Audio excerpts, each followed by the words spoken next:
జగన్మోహన్ రెడ్డి గారిలో మీకు నచ్చే క్వాలిటీస్ ఏంటంటే? జగన్మోహన్ రెడ్డి నాకు నచ్చే క్వాలిటీస్ అంటే నేను ఇందాక చెప్పాను కదా, ఆ టోటల్ జర్నీ స్టడీ చేసింది అదే. ఓకే, అంటే వ్యక్తిగతంగా ఒక డిటర్మినేషన్, ఒక స్టబర్నెస్, ఒకసారి నమ్మిన తర్వాత దాన్ని వెనక్కి వెళ్ళకపోవడం, ఇలాంటివి ఉన్నాయి. ఎందుకు చూపిస్తాను అని మీరు ప్రశ్నిస్తున్నారు, కానీ ట్రైలర్లో సింబాలిక్గా కప్పులో టీని తిప్పుతున్నట్టు చూపిస్తూ ఉంటారు, అండ్ అన్నంలో పప్పు కలుపుతూ ఉన్నట్టు అది కనిపిస్తూ ఉంటారు. సోషల్ మీడియాలో వాళ్ళకి కొన్ని ట్రోలింగ్ నేమ్స్ ఉన్నాయి, పప్పు అవ్వచ్చు, టీ కప్ అవ్వచ్చు, ఇలాంటివి. అవన్నీ పెట్టినప్పుడు ఆటోమేటికల్లీ అది వీళ్ళకే కన్ఫైన్ అవుతుంది అనుకోవాలి కదా. నేను వాళ్ళకే అంటున్నాను కదా, నేను సింబాలిక్ కాదు అది. అది నేను మొహాలు చూపించి పేర్లు చెప్తే ఇంకేం సింబాలిక్ అక్కడ? సింబాలిక్ నేను ఏం చేయాల, డైరెక్ట్గా చెప్పాను. ఓకే, యా, కానీ డైరెక్ట్గా చెప్పింది నమ్మాలి కదా చూసేవాళ్ళు. ఓకే, నేను అది చెప్పేది. సో ఇప్పుడు నేను సపోజ్ లోకేష్ చాలా బ్యాడు అని చెప్పాను అనుకోండి సినిమాలో, లోకేష్ తెలీదా? లోకేష్ అంటే ఎవరో తెలీదా ఆంధ్రప్రదేశ్ పీపుల్కి? ఆయన స్పీచ్లో ఉండదా? ఆ హిస్టరీ తెలీదా సిబిఎన్ గారిది? నేను చెప్పినది మాత్రం అయిపోతుందా? నేను చెప్పేది కన్విన్సింగ్గా ఉంటే అవ్వచ్చు. ఓకే, కన్విన్సింగ్గా ఉండి ఎప్పుడు ఉంటుంది? నేను నిజం చెప్పినప్పుడు ఉంటుంది. ఆ నిజం తెలుస్తుందని భయం వాళ్ళకి. సో వ్యూహాల్లో అన్ని నిజాలే ఉండబోతున్నాయి నాకు అనిపించింది నిజాలు. ఓకే, నిజం అనే దానికి మీనింగ్ లేదు, ఎందుకంటే మనం ఆర్జీవి గారు నేను అనుకున్నది, నేను నమ్మింది, నేను చూసింది నిజమని నమ్మే సినిమాలు తీస్తానంటున్నారు కదా, అలా ఆయన ఎక్కువగా అబద్ధాలను నమ్ముతున్నారు కాబట్టి ఇలాంటి సినిమాలు వస్తున్నాయి. అది ఇంకా మీ ఒపీనియన్ కదా. అలా అనుకునే వాళ్ళకి నేను అది చెప్తున్నా, అందరూ ఎవరు నోరిప్పి మాట్లాడినా వాళ్ళు అనుకున్నదే చెప్తారు, వాళ్ళు నమ్మిందే చెప్తారు. అది మీరు, నేను, సుబ్బారావు, అప్పారావు, సుబ్బలక్ష్మి అందరూ చేసేది అదే.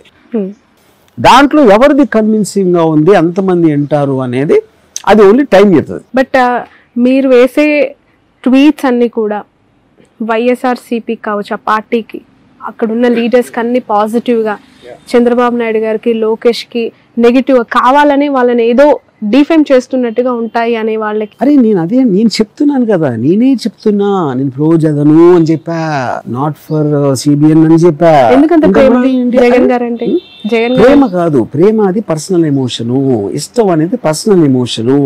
నేను పొలిటికల్ కామెంట్ చేస్తాను. పొలిటికల్ కామెంట్ మీరు చేసినా, నేను చేసినా, సుబ్బారావు చేసినా, రచ్చబండ కింద కూర్చుని ఎవరు పాలిటిక్స్ గురించి మాట్లాడినా కూడా వాళ్ళు పొలిటికల్ కామెంట్ చేస్తారు. ఒకళ్ళు మాట్లాడతారు, ఒకళ్ళు డిబేట్ చేస్తారు, ఒకళ్ళు రాస్తారు పేపర్లో, ఇంకొకరు ఎవడో సినిమా తీస్తాడు. అది అంతే డిఫరెన్స్.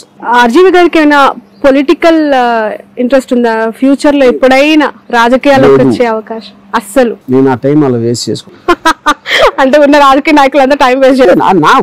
వాళ్ళ దృష్టిలో కాదు, నా దృష్టిలో. ఓకే, నాకు ప్రజల కోసం సేవ చేయటం అనేది నాకు ఇష్టము లేదు. నా సేవే నేను చేసుకుంటా, ఇది 1000 సార్లు చెప్పాను. ఓకే సార్, వ్యూహం సినిమాకి సంబంధించి క్యారెక్టర్స్ గురించి చాలా మంచి చర్చ జరుగుతుంది. యాజ్ ఇట్ ఈజ్ జగన్ గారిని అలా దగ్గరగా ఉన్న సిమిలారిటీస్ తో ఒక వ్యక్తిని చూస్ చేయడం, అండ్ భారతి గారిని అయితే యాజ్ ఇట్ ఈజ్ దింపేశారు అని చెప్పి, ఆ క్యారెక్టరైజేషన్స్ ని ఎలా క్రియేట్ చేయాలి, ఎలా పట్టుకుంటారు సార్ మీరు? అసలు చంద్రబాబు నాయుడు గారిని కూడా యాజ్ ఇట్ ఈజ్ అలానే, అంటే మీరు రూపం ఉన్న వ్యక్తులు 7 ఉన్నారంటారు, వాళ్ళందరూ మీ చుట్టే ఉంటారా ఏంటి? దానికి ఒక ప్రాసెస్ ఉంటుంది. More than look like, first we have to understand the original characters depth అర్థం చేసుకోవాలి. అప్పుడు it's a combination of performance, look, resemblance, body language, gestures, voice, everything. అవన్నీ సరిగ్గా పట్టడానికి ఫస్ట్ ఒరిజినల్ క్యారెక్టర్ మెంటాలిటీ అర్థం చేసుకోవాలి. మానస గారితో ఇంతకుముందు మాట్లాడుతూ ఉన్నప్పుడు ఆర్జీవి గారి సినిమాలో నటించడం అదృష్టం అంటూనే, అమ్మో వెరీ టఫ్ కూడా అనింది.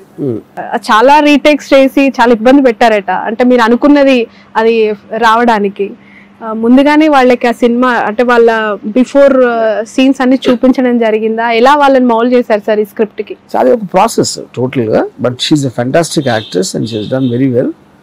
అండ్ నేను అన్ని టేక్లెస్ యూజువల్ గా నేను ఎప్పుడు తీసుకోను, ఎప్పుడు మనసు కూడా అంత. I think she's exaggerating it little. She's very prepared.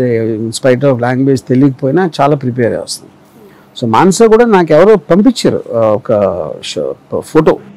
నేను భారతి గారి క్యారెక్టర్కి ఒక యాక్ట్రెస్ చూస్తున్నాను నేను వర్డ్ స్ప్రెడ్ చేసినప్పుడు, the moment I saw the photo I know it is her.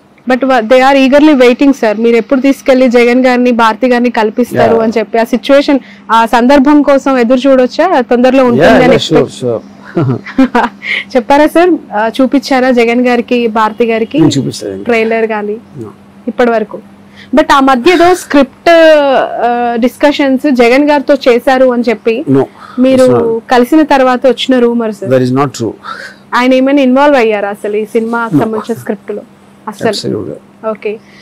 ఎక్కువగా రామ్ గోపాల్ వర్మ గారు ఏపీ పాలిటిక్స్ పైనే చర్చకు లేపుతారు. ట్విట్టర్ లో ట్వీట్స్ కూడా అదే విధంగా ఉంటాయి.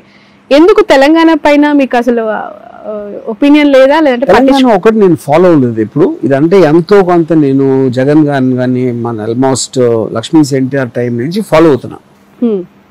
దాని వలన I think I'm focusing more there. ఇక్కడ అసలు పెట్టలేదు ఆ focus. But what is your opinion on Telangana politics sir? KCR గారి Revanth Reddy is very close to me on a personal level. Okay. అది ఆబ్వియస్లీ నాకు బయాస్. కానీ కాంగ్రెస్ ఏంటి, బీఆర్ఎస్ ఏంటి అనేది నాకు తెలియదు. ఓకే. సీఎం అయిన తర్వాత విష్ చేయడం జరిగిందా? జస్ట్ ఫోన్ లో చేసింది. ఓకే. కేసీఆర్ గారు 2 times సీఎం అయిన తర్వాత మొన్న లాస్ అవడం జరిగిందా? మళ్ళీ ఆ పార్టీ బౌన్స్ బ్యాక్ అవ్వడం, ఆయన CM. Politics zero knowledge. Okay. గతంలో లక్ష్మీస్ ఎన్టీఆర్ తర్వాతే అనుకుంటా పవర్ స్టార్ పైన ఒక మూవీ కూడా మీరు తీయడం జరిగింది. అది అనుకున్నంత స్థాయిలో రిజల్ట్ కూడా లేదు.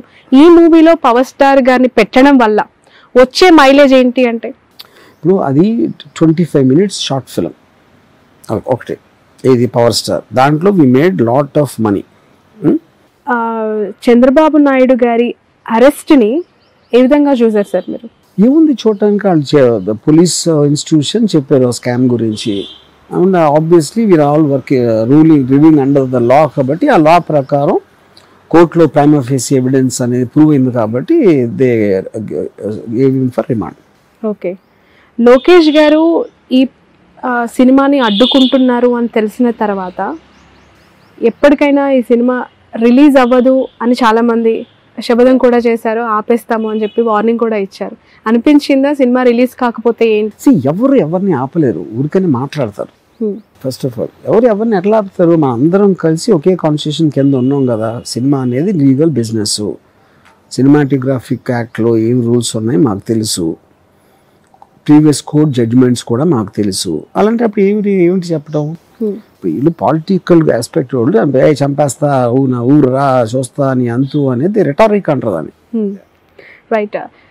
పొలిటికల్ సినారియోలో సినిమాల ప్రభావం ఏ విధంగా ఉంటుందంటారు సార్? ఎందుకంటే మీరు ఈ బయోపిక్స్ కానీ పొలిటికల్ డ్రామా మూవీస్ కానీ తీస్తూ ఉంటారు. గతంలో కూడా చాలా మూవీస్ తీశారు.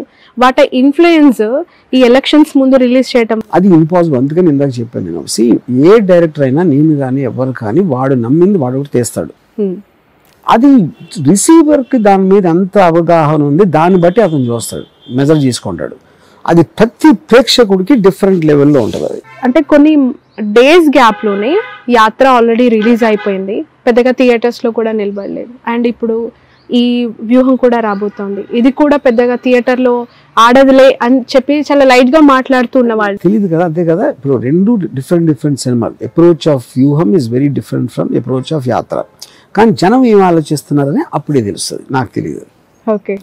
ఇన్ ఫ్యూచర్ ఇంకా ఎలాంటి సినిమాలతో మీరు రాబోతున్నారంటే పొలిటికల్ లీడర్స్కి సంబంధించి? ఇప్పుడు నాకేం ఆలోచన లేదు, కానీ రేపు రావచ్చు. తెలంగాణ పొలిటికల్ లీడర్స్ పైన ఎందుకు సినిమాలు తీయట్లేదు? అది నాకు అక్కడ డ్రామా ఇప్పుడు ఇందాక చెప్పాను కదా, నేను ఫాలో అవ్వలేదు, నాకు ఏమీ తెలియదు దాని గురించి. ఓకే. ఫైనల్లీ ఈ వ్యూహం సినిమాని ఎందుకు చూడాలంటారు? నేను తీయటం వరకే నాది. ట్రైలర్ నచ్చితే చూస్తారు, సబ్జెక్ట్ మ్యాటర్ మీద ఇంట్రెస్ట్ ఉంటే చూస్తారు, చూడమని ఎవరికి చెప్పను. Right. Thank you so much sir. Wish all the best. ఇప్పుడు ఆపరేషన్ లేకుండానే మోకాళ్లకు ప్లాస్మా ట్రీట్మెంట్, మీ ఆర్థోపెడిక్ సమస్యలన్నిటికీ రోబోటిక్ టెక్నాలజీ ద్వారా తక్కువ ఖర్చుతో శాశ్వత పరిష్కారం, ఫ్రీ కన్సల్టేషన్, ప్రతి ట్రీట్మెంట్ పై 20% డిస్కౌంట్. ఈ ఆఫర్ కొద్ది రోజులు మాత్రమే, త్వరపడండి. V9 hospitals 9281465842.